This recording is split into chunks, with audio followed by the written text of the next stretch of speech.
Global warming जितना बढ़ता जा रहा है, हर एक इंसान इस चीज़ को जानता है, देख रहा है, पर इसके बारे में कुछ कर नहीं पा रहा है। ग्लोबल वार्मिंग, क्लाइमेट चेंज से सिर्फ हमें एक चीज पता है कि पोलर बियर मर रहा है। किसी को फर्क नहीं पड़ता उस बात से। हमारा CO2 परसेंटेज इतनी ज्यादा बढ़ गई है, इतनी ज्यादा बढ़ गई है। WHO की जो परमिसेबल लिमिट है कि यार इस लिमिट के बाद तो मतलब एपोक्लिप्स है, कि मतलब मर जाओगे तुम लोग, वो है 600 ppm होनी चाहिए। Okay. मैं दिल्ली में खड़ा था, नया नया मेरा सेंसर आया था, मैंने वो खोल के देखा, सबसे पहले 2100 ppm, 2100 ppm, 2500 ppm। और अगर ये ऐसे ही सरवाइव करते रहे तो कितने साल और निकल जाएंगे अगर काम नहीं किया सीरियसली लोगों ने तो। 2030। Don't do it just for sustainability, do it for the profitability. Sustainability will be a by product. क्या कॉस्ट आती है लगाने की? 4 से 6 करोड़ के बीच में आपकी एक 5 टन की मशीन बनती है। पहला मॉडल आप मानोगे नहीं, मैंने 600 रुपये में बनाया है। If you want to do anything in your life, don't think about it a lot, क्योंकि ज़्यादा सोचने से आप प्रॉब्लम सॉल्व नहीं होंगी। Just get on to it, एक बार करना स्टार्ट करो, चीज़ें खुद सॉल्व होने लग जाएंगी। CO2 आज जो सभी के लिए सबसे बड़ी प्रॉब्लम है, सब ग्लोबल वार्मिंग से परेशान है। मौसम दिन प्रतिदिन बढ़ते जा रहा है, गर्मियाँ बढ़ रही हैं, सर्दियाँ बढ़ रही हैं, बारिशें बढ़ रही हैं। हम लोगों के लिए CO2 सबसे बड़ी प्रॉब्लम हो सकती है, पर यहाँ एक शख्स है जिसने CO2 से गोल्ड बनाने का तरीका फाउंड कर लिया है। आज बात करते हैं कि कैसे हम CO2 से भी एक प्रॉफिटेबल बिजनेस बना सकते हैं। सो मिलते हैं आज के हमारे गेस्ट से, Gaurav Trivedi. He is the founder and director of U green technology private limited. Gaurav, welcome to our show discover your Jeet. Thank you so much.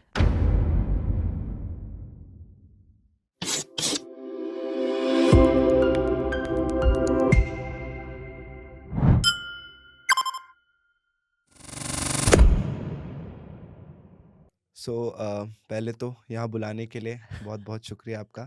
तो मेरा नाम गौरव है एंड मेरी कंपनी का नाम यू ग्रीन टेक्नोलॉजी है। हम बेसिकली वर्क करते हैं जो अभी हमारे बहुत ट्रेंड में टॉपिक चल रहे हैं, डीकार्बनाइजेशन, नेट Okay. ज़ीरो। अब हम सबको ये डीकार्बनाइजेशन और नेट ज़ीरो के बारे में तो सुना है हमने, सभी कभी कंपनी लगी हुई है सब इसके कंपनी पीछे। लगी हुई हैं। जिस कंपनी में हम वर्क कर रहे हैं सबकी पहली स्लाइड होगी sustainability and everything, hmm. But actual में किसी को नेट ज़ीरो का मतलब ही नहीं पता। ओके। मैं जब लोगों से बात करता हूँ, मैं उनसे पूछता हूँ कि नेट ज़ीरो क्या है? हम्म। तो वो बोलते हैं zero carbon dioxide in the atmosphere. फिर मैं उनसे पूछता हूँ फिर फिर तो प्लांट्स प्लांट्स तो मर फोटोसिंथेसिस कैसे जाएँगे, करेंगे? फोटोसिंथेसिस। बोलते हैं नहीं, नेट ज़ीरो का मतलब ज़ीरो कार्बन डाइऑक्साइड। तो मेरा उनसे यही क्वेश्चन होता है, भाई नेट ज़ीरो का मतलब ये नहीं है। हम्म। नेट ज़ीरो का बेसिक मतलब है जितना कार्बन डाइऑक्साइड प्लांट ले सके एक दिन में, हम्म। उतना ही कार्बन डाइऑक्साइड हम लोगों को एमिट करना है, दैट्स ऑल। ताकि ओके। जो बैलेंस है, जो सम है, वो ज़ीरो रहे, ट्रू। ना ज़्यादा ना ना कम। कम। तो हम इसी चीज़ में वर्क करते हैं। अब जो मेजर दिक्कत आती है मार्केट की, हम्म। कि सब, अब मैं एक कंपनी ओनर हूँ, मैं एक स्टील मैन्युफैक्चरर हूँ। ओके। तो मेरे पास आप आए, सरकार या कोई लोग या एनवायरमेंटलिस्ट, उन्होंने बोला कि तुम्हें अपने ऑपरेशंस डीकार्बनाइज करने हैं। ओके। तो मैं बोलूँगा कर देंगे, कोई दिक्कत नहीं है।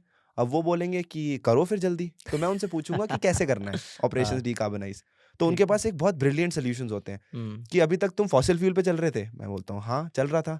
1970 से चल रहे हो? मैं बोला हाँ। हम्म। एक काम करो, एक दिन में सारे फॉसिल फ्यूल हटा दो अपनी कंपनी से और सारा ग्रीन पे चले जाओ। तुम सोलर लगा लो, तुम हाइड्रोजन में चले जाओ, तुम बहुत चीज़ों में चले जाओ। बहुत अच्छे हैं, रेन्यूएबल्स होने चाहिए वर्ल्ड ट्रू। में, क्योंकि अगर हम अपने नेचर की पावर को ही यूज़ नहीं कर पा रहे हैं फिर क्या तो फायदा? फिर क्या ही फ़ायदा। बट हम लोग को ये भी समझना है कि एक स्टील मैन्युफैक्चरर का मेन काम जो है वो स्टील बनाना है। वो उससे ऊपर, उससे नीचे कुछ नहीं, क्योंकि इंडिया एक ग्रोइंग कंट्री है। ट्रू। अगर हम उस पे इतने पैरामीटर्स, इतने इफ्स एंड बट्स लगा देंगे तो वो अपना काम ढंग से नहीं कर पाएगा। ट्रू। तो ये एक पहली प्रॉब्लम थी मार्केट की। दूसरी प्रॉब्लम ये थी, प्रॉब्लम्स सारी जानने से पहले मैं ये जानना चाहता हूँ कि ये प्रॉब्लम आपने कब से ऐसा देखना शुरू किया या नोटिस करना शुरू किया? ओहो! प्रॉब्लम वैसे सच बताऊँ तो मैंने मार्केट में ढूँढना कभी था ही नहीं। ओके। तो मेरा बचपन से ही था कि यार कुछ ना खुद का करना है लाइफ़ में। तो मतलब बचपन से ही ऐसा होता था कि मेरे फादर जो हैं वो प्लास्टिक इंजीनियर हैं। ओके। तो मेरा बहुत प्लास्टिक इंजीनियर क्या होता है? प्लास्टिक इंजीनियर मतलब जो आपका ये जितने भी ये आपके चीज़ें बनती हैं प्लास्टिक की, आपकी कोक की बॉटल बनती है या ढक्कन बनता है, चेयर बनती है, टेबल बनता है, जितना भी प्लास्टिक से, मतलब प्लास्टिक ग्रैन्युअल से लेकर के प्लास्टिक का एक आइटम बनाने तक, जो सारे काम होते हैं वो मेरे पापा करते थे। ओके। ठीक है? तो अब मेरा बचपन से ही, अब पापा पूरे टाइम ट्रैवलिंग मूड में रहते थे। तो अब हमारा ये होता था कि गर्मियों की छुट्टियाँ हुई तो हमें नहीं जाना नैनीताल, हमें नहीं जाना कश्मीर, हमें जाना है पापा के पास। ओके। तो पापा उस टाइम पे भुज में थे, गुजरात। तो वहाँ पे एक कंपनी में वो पापा काम कर रहे थे। तो वहाँ पे मैं गया, मैंने वहाँ पे ऑपरेशंस देखे उनके। ओके। तो इतना बढ़िया, फ़ैसिनेटिंग था। मतलब इस रूम के ट्रिपल साइज़ की एक मशीन थी पूरी, और उसके अंदर उस टाइम पे एक कंपनी की वो बन रही थी, वॉशिंग मशीन का पार्ट बना था, जो नीचे का सेमी ऑटोमेटिक का टब होता है ना, वो बन रहा था। ओके। तो एक तरफ उन्होंने प्लास्टिक के बहुत बड़ा सिलेंडर सा रख रखा था जिसमें दाने पड़े थे प्लास्टिक के, उसके अंदर पाइप थी, वो मशीन सक कर रही थी वो सारा पाइप, वो प्लास्टिक के दाने, और कुछ कुछ हो रहा था अंदर, और बाहर निकल रहा था आपका प्लास्टिक का पूरा टब बन के। ओके। और मैंने बोला भाई साहब, और वो ना सेकंड्स में बन रहा है। वो कितनी एज थी तब? 6th क्लास में था मैं उस टाइम पे। ओके। तो यही मतलब अब एज क्या थी पता नहीं, लेकिन 6th क्लास में था मैं उस टाइम पे।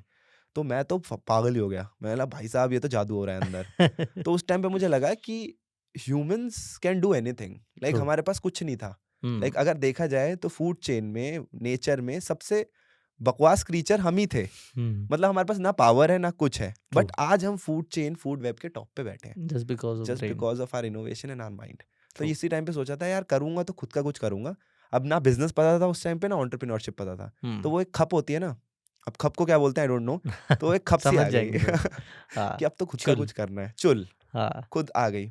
तो 8वीं के टाइम पे मैंने सोचा यार खुद स्टार्ट करते हैं, लेकिन कुछ था नहीं उस टाइम पे। फिर 11वीं तक आते आते मैंने सोचा अब राइट टाइम तो नहीं आने का, ट्रू। ठीक है, right time is the time when you start, that's the right time. True. तो मैंने 11वीं में स्टार्ट कर दिया। तो मैंने ट्रेडिंग का, उस टाइम पे तो स्टार्टअप वगैरह कुछ नहीं था, वो एक प्रॉपर बिजनेस था, क्योंकि मुझे धंधा समझना था। ओके। तो वहां से मेरे अंदर ये क्यूरियोसिटी आई कि यार कुछ खुद से करते हैं। 2-2.5 साल उस बिजनेस में काम किया, थोड़ा बहुत पैसा बनाया, थोड़ा बहुत पता लगा मार्केट में कि जो बबल में पेरेंट्स रखते हैं अपने बच्चों को कि सब कुछ अच्छा है, world is a very beautiful place, वो नहीं है।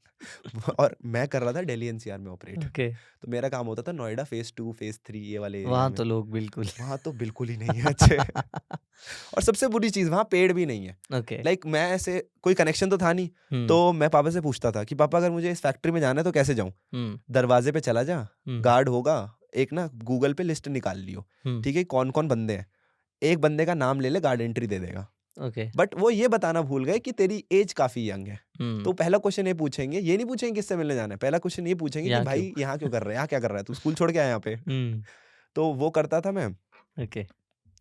तो वहाँ से मेरा पूरी जर्नी स्टार्ट हुई। ये अब प्रॉब्लम कब आइडेंटिफाई हुई? प्रॉब्लम मैं फर्स्ट ईयर में था। ओके। तो मैं यूपीएस नाम के कॉलेज में आया पढ़ाई करने, पेट्रोलियम।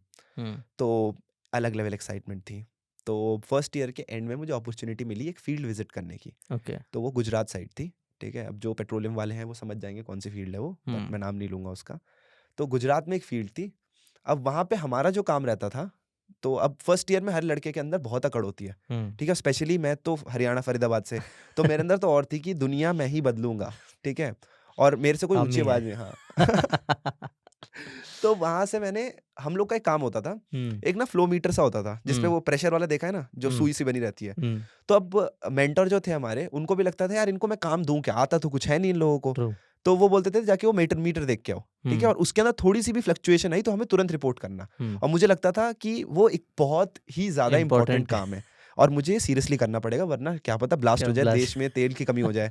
तो वो तो मुझे करना पड़ेगा। तो मैं देख रहा होता था, और बगल में अब इंडियन कुछ कुछ ऑयल एंड गैस सेक्टर में ऐसा है कि अब ब्लैक तो हर जगह चलता है। अगर 100 लीटर फॉर एग्जांपल तेल प्रोड्यूस हो रहा है और जो मेन रिफाइनरी है उसके अंदर 100 का 100 नहीं जाता, उसके अंदर थोड़ा सा कम जाता है, थोड़ा सा ब्लैक में चला जाता है तेल। तो वहाँ पे एक नियर बाय में एक छोटी सी रिफाइनरी टाइप की यूनिट था, रिफाइनरी भी नहीं बोलूंगा मैं उसको, कुछ तो था वो, ठीक है, हमें आज तक नहीं पता कि वो था क्या, बट उसके अंदर से पूरे टाइम धुआं निकलता रहता था, ओके। ठीक है। और जब हवा का डायरेक्शन हमारी तरफ होता था तो मेरे मुंह पे पड़ता था। अब आप देखो, आप खड़े हो, आप बहुत इंपॉर्टेंट काम कर रहे हो, ठीक है, प्रेशर देखने का, और आपके मुंह पे धुआं पड़ रहा है प्रेशर कंटिन्यूअसली। देखने का बहुत इम्पोर्टेंट का। और हमारी शिफ्ट ना से सुबह से स्टार्ट हो जाती थी। ओके। मेरे ना एक प्रोफेसर ने यूपीएस के ही मेरी लगवाई थी। वो प्रेशर किस चीज का था, मुझे ये वो बता, जो होता क्या आपका था? प्रोडक्शन प्रेशर होता था ना, हाँ। ठीक है, वो तो कुछ फर्क पड़ता था उसकी वो फ्लक्चुएशन पड़ता से? था फ्लक्चुएशन में फर्क, बट उनके पास ऑलरेडी डेटा होता था। अच्छा। मतलब मैं जो उनको डेटा देता था वो नोट कोई। भी नहीं करते थे कहीं, क्योंकि इतना फ्लक्चुएशंस चलती हैं। वो एक नियर बाय फ्लक्चुएशन होती है कि अगर बहुत नीचे चला गया तो मतलब अंदर कोई दिक्कत है, या बहुत हाई प्रेशर हो गया तो अंदर कोई दिक्कत है। बट उसके लिए ऑलरेडी ऑटोमेटेड सिस्टम है मॉनिटर करने के लिए, वो एक इंटर्न पे भरोसा नहीं करेंगे इस चीज के लिए। ट्रू। वो बस हमें टाइम पास करवाने के लिए वेल हेड का प्रेशर देखते रहते थे, ओके। ठीक है। अब हम भी देख रहे हैं सीरियसली, अब वो धुआं मेरे मुंह पे पड़ा। अब हम, क्योंकि मेरे प्रोफेसर ने जुगाड़ से लगवाई थी मेरी वहाँ पे, तो अब वो लोग भी ऐसे थे कि बेटा तेरे से तो बहुत काम करवाऊंगा मैं, ठीक है, तुझे तो बताऊंगा कि ऑयल एंड गैस होता क्या है एक्चुअली में। तो वो मेरे से 12-12 घंटे खिंचवाते थे मेरी। ओके। वहीं पे खड़े रह रहे हैं धूप में। अब इरिटेशन हो गई एक पॉइंट पे कि यार क्या ज़िंदगी है ये, ठीक है? दूर-दूर तक कुछ दिखता नहीं है, ठीक है? लोग कोई है नहीं, मतलब क्राउड के नाम पे बस लौंडे भरे हुए हैं। तो इरिटेशन सी हो गई मुझे। अब वो धुआँ भी पड़ रहा है, तो मैं अपने मेंटर पे गया गुस्से में। मैंने बोली, "सर, आप बात करते हो कि आप अच्छा वर्क एनवायरनमेंट दोगे, आप सब कुछ दोगे, आप देते भी हो, ठीक है? बट आप अगर अपने लोगों को अच्छी एयर ही नहीं दे सकते, तो वो काम कैसे करेंगे?" ट्रू। अब वो बंदा भी इरिटेटेड ही है क्योंकि वो तो जॉब कर रहा है वहाँ पे। तो उसकी ऐसी थी कि कुछ-कुछ अपशब्द बोले उसने और फिर बोला, अब ऑयल एंड गैस सेक्टर थोड़ा भाईचारे वाला सेक्टर है, ट्रू। ठीक है? तो वहाँ पे ये अब थोड़ा लोग मैनली है, मैनली मैस्कुलिन सेक्टर है। लोग ही काम हाँ, करते हैं तो ज़्यादातर। ये थोड़ा लोग सोचेंगे पॉडकास्ट सुन के कि यार ये तो कॉर्पोरेट एथिक्स के खिलाफ है, ऐसा कुछ नहीं है। कॉर्पोरेट वो ऑफिस वाली बात अलग है, ऑफिस वाली बात अलग है। ये यहाँ पे पूरा लड़के भर दिए हैं हाँ, एक फैक्ट्री में, वहाँ एग्ज़ैक्टली। पे काम हो रहा है। तो हाँ। और वो गाली बुरी भी नहीं लगेगी आपको क्योंकि आपको पता है कि वो बंदा जितना आपके लिए सोचता है उतना कोई नहीं सोचेगा ओके। आपके लिए, तो आप उसके रिस्पेक्ट बहुत करते हो। तो उन्होंने मुझे डांटा, उन्होंने बोला तुझे इतना कुछ आता है, ठीक है, तो तू ही निकाल ले सोल्यूशन। तो अब मेरे चढ़ गई, अब वो ईगो हर्ट हो गई कि इतने इस महान देश इतने महान आदमी को फर्स्ट ईयर का एक स्टूडेंट जिसने पता नहीं क्या क्या लाइफ में उखाड़ा है, कुछ नहीं उखाड़ा था, हाँ। ठीक है, उसको कैसे ऊंची आवाज में बात कर ली। तो मैं रूम पे आया गुस्से में, मैंने बैग फेंका, ठीक है, मैंने लैपटॉप उठाया दोस्त का, मेरे पे लैपटॉप नहीं था, वो भी दोस्त का ही उठाया और वहां से मैंने सर्च करना स्टार्ट किया। तो मुझे उस टाइम पे पता लगा कि यार CO2 तो बहुत बड़ी प्रॉब्लम है यार। ओके। मतलब हम लोग इस पे ध्यान नहीं दे रहे हैं, हम लोग सोच नहीं रहे हैं एक्चुअली में करेगा क्या। The global warming climate change से सिर्फ हमें एक चीज पता है कि पोलर बियर मर रहा है ओके। और किसी को फर्क नहीं पड़ता उस बात से। True. बट आप देखो इस टाइम पे, जब मैं बचपन में था, मैं छोटा था, तो हम लोग मिडिल क्लास फैमिली से आते हैं।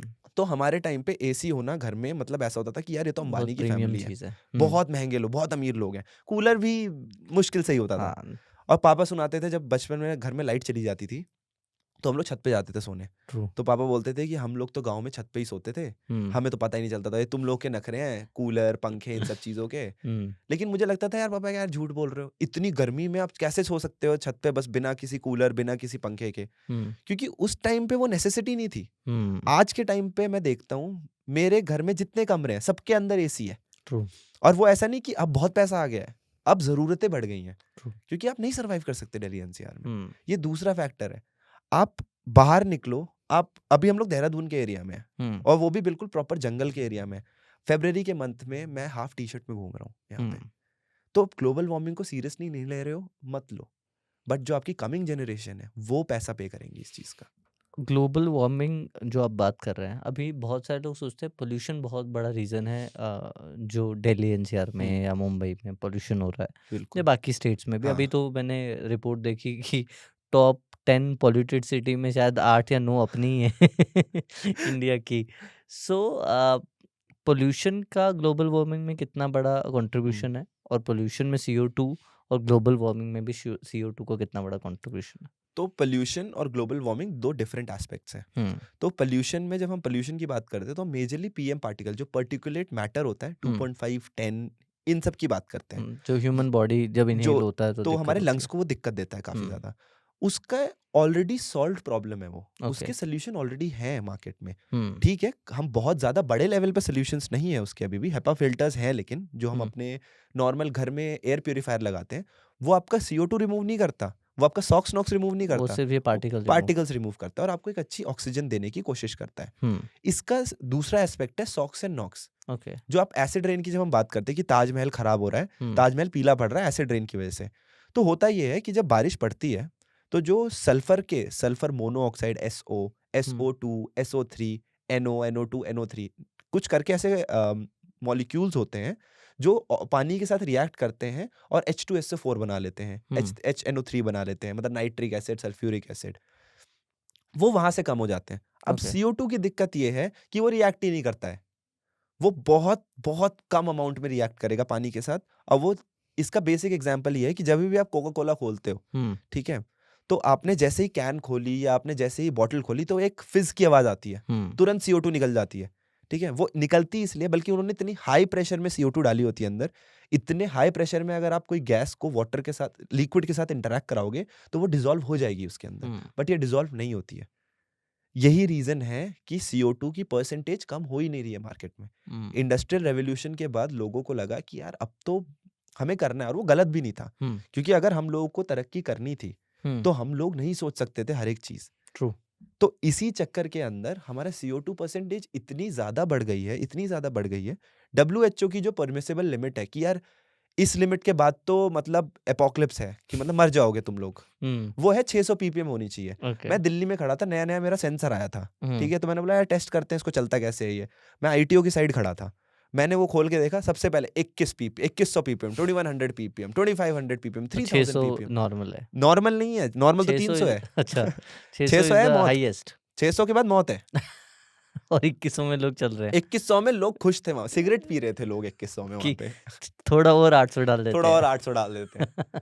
तो ये सबसे बड़ी दिक्कत ये है मार्केट की, कि हम सारे बात करते हैं, इंडस्ट्री लीडर्स भी बात करते हैं, सब लोग बात करते हैं, बट वो एक्चुअल प्रॉब्लम नहीं बता रहे हैं। ठीक है। कभी भी प्रॉब्लम, मैं कॉन्फ्रेंसेस में जाता हूँ, मेरा उनसे एक ही क्वेश्चन होता है कि हम आज तक ये क्यों डिस्कस कर रहे हैं कि global warming, climate change is real और नॉट।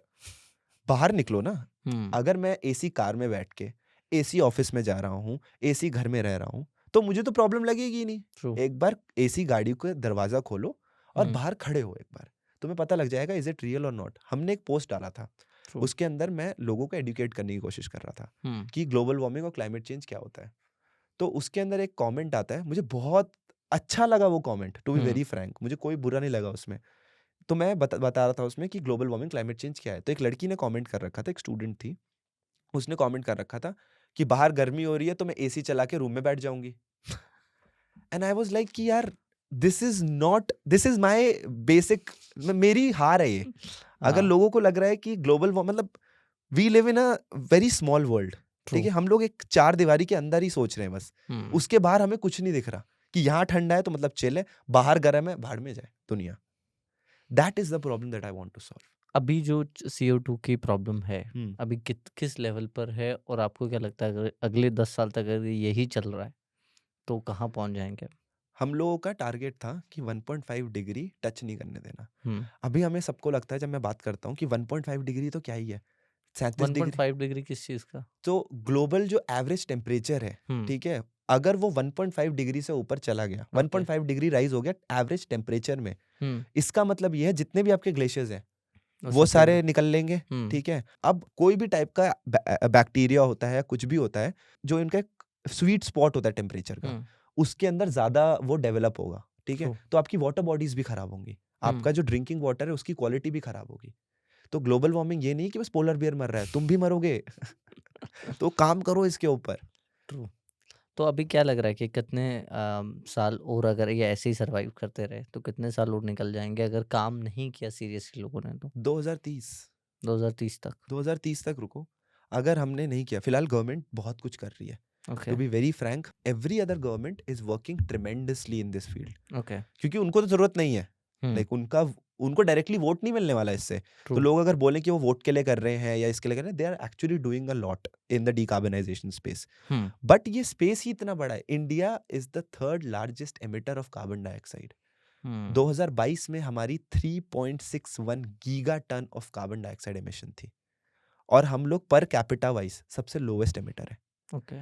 तो सरकार तो इसको एज अ पॉजिटिव देखती है कि हम लोग तो यार, हमारे पास इतनी पॉपुलेशन है, बट हम लोग अगर उसको पॉपुलेशन को डिवाइड करोगे तो पर बंदा जितनी एमिशन आ रही है उसमें हम सबसे लोवेस्ट हैं। ओके। बट आप ये देखो ना कि India is a developing country, तो वो बढ़ेगा, वो कम नहीं हो सकता। We are already at the least, तो मतलब True. हमारे पास अब ऊपर ही जाने का स्थिति है, नीचे आने की नहीं है। ट्रू। US नीचे आ सकता है, वो सब कुछ आउटसोर्स कर देता है चाइना पे, मैन्युफैक्चरिंग।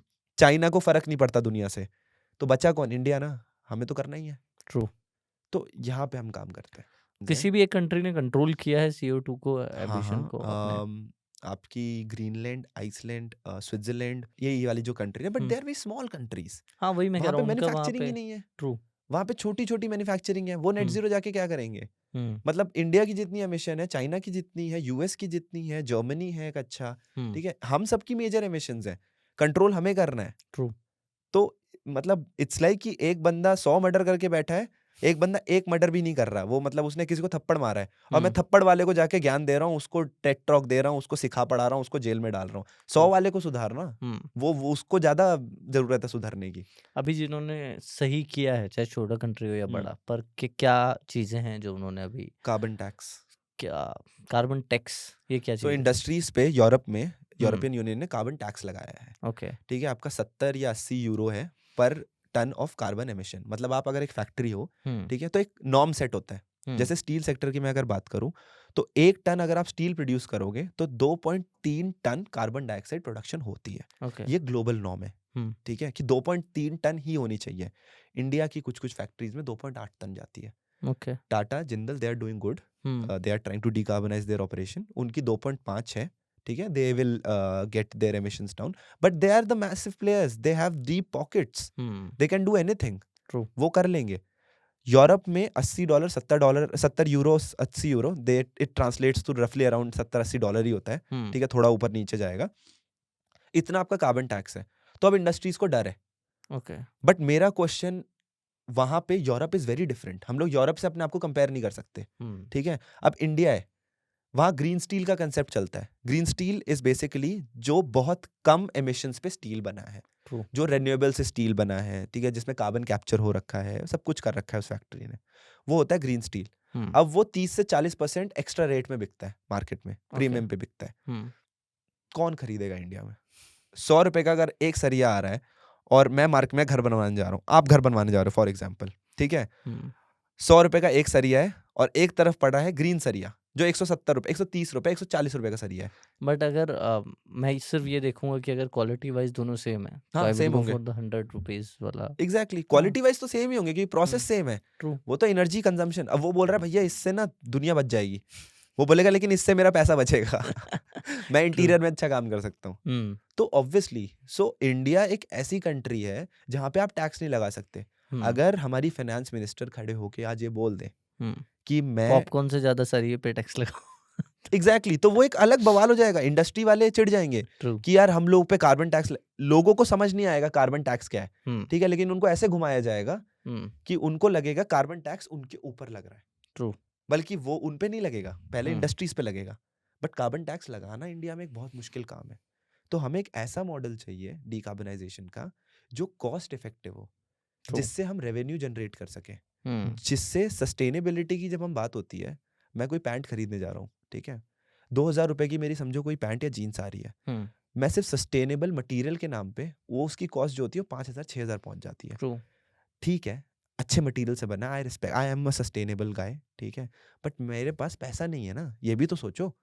और अगर चलो टॉप 1% 5% लोग ले कर भी भी ले, लेंगे पर 95% तो वही लोग हैं ना जो बोलेंगे कि भाई सस्ता अच्छा टिकाऊ सस्ता दो। अच्छा, एग्जैक्टली, एंड वो ट्रू। गलत भी नहीं है। True. Like to be very frank, that's not wrong. सब अपने पॉकेट के हिसाब से ही खर्चा कराएंगे ना। एग्जैक्टली। So true. ये हमारा एम्बिशन था, ये हमारा एम है। सो हमारा कंपनी में एक ही एम है, we want to make sustainability profitable, कि Great. लोग आउट ऑफ की सरकार प्रेशर डाले तब वो सस्टेनेबल होंगे, ऐसा ना होना चाहिए। उनका ये सस्टेनेबल चीज़ें ज़्यादा सस्ती मिले। एग्जैक्टली ज्यादा सस्ती मिले, लोग खुद ही जाएं कि यार ये दे दे, और मुझे सस्टेनेबिलिटी कभी ना बेचनी पड़े। मुझे, मैं बेचूंगा भाई, तुझे ये इतने रुपए का मिल रहा है, मैं तुझे इतने में दे दूंगा। ट्रू।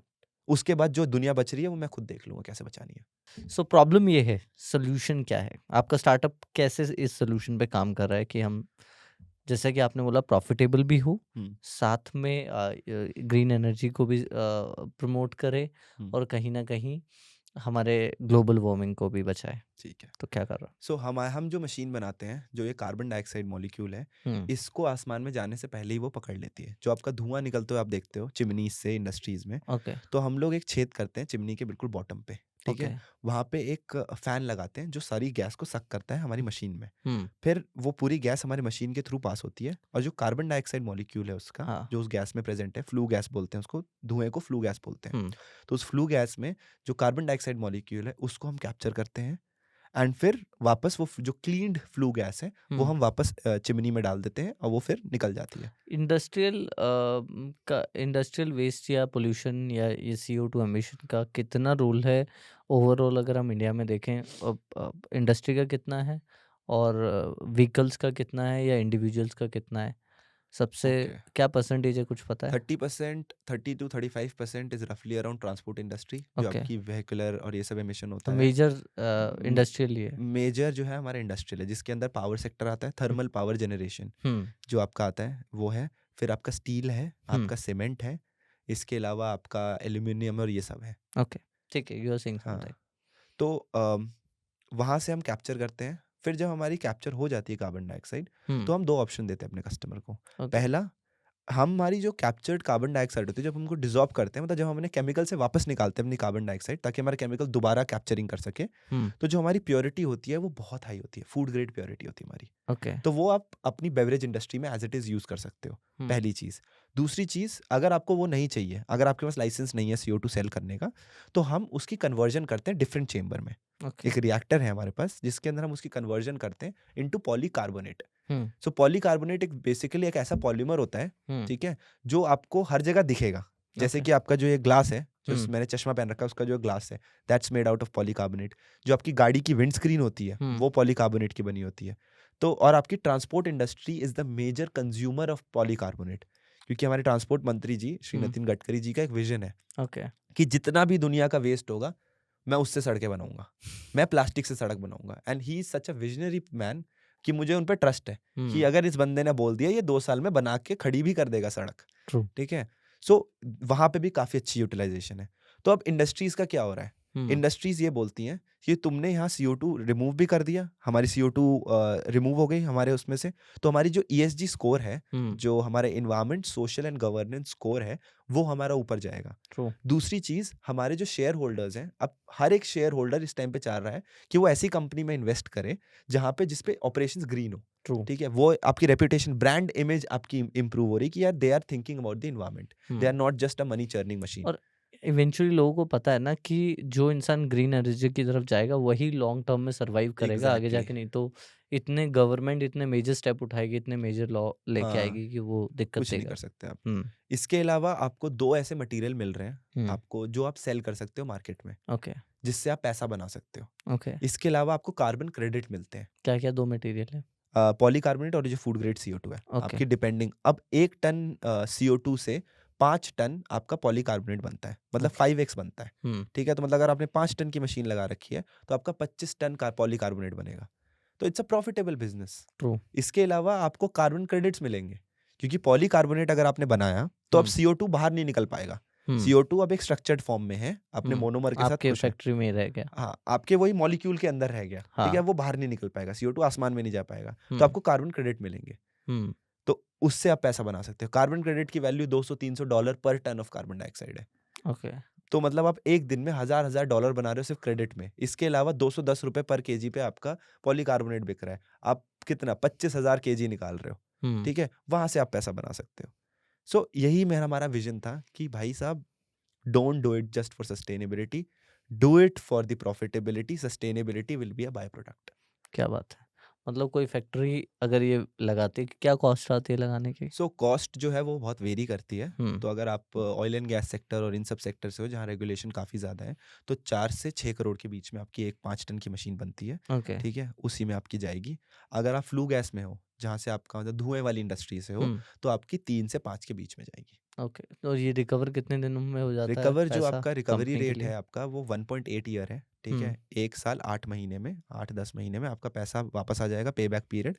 इसका जो IRR है, जो रिटर्न आता है, वो अराउंड 26.7 मतलब 27% तक का आपका मिल जाएगा। ओके। क्या लोग, आई एम जस्ट थिंकिंग हाँ, क्रेज़ी अबाउट इट, क्या लोग इसको एज़ अ बिज़नेस भी देख सकते हैं कि खुद मशीन खरीदें और वहाँ पे लगाएँ, एज़ अ रेंट आउट करें?